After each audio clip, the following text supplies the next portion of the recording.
ومبشرا برسول يأتي من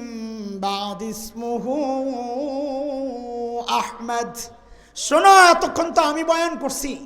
আমার পরে এখন প্রধান অতিথি আসছেন মুবাশশিরা লিল্লাহি তাকবীর আল্লাহু আকবার আগমন শুভেচ্ছা স্বাগত তার সুসংবাদ তোমরা গ্রহণ করো তিনি কে জানো তার নাম হচ্ছে আহমদ আমার নবীকে আল্লাহ যা দিয়েছে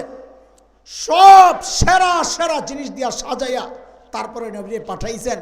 নাম দিয়েছেন তো দুইটা সেরা নাম আমার নবীর এক নাম মুহাম্মদ আরেক নাম আহমদ আমার নবীর এক নাম আহমদ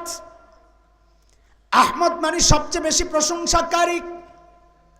মাকামে মাহমুদের মধ্যে আল্লাহর নবী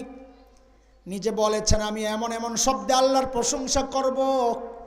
এর আগে এমন প্রশংসার কেউ কোনোদিন করে নাই করবেও না।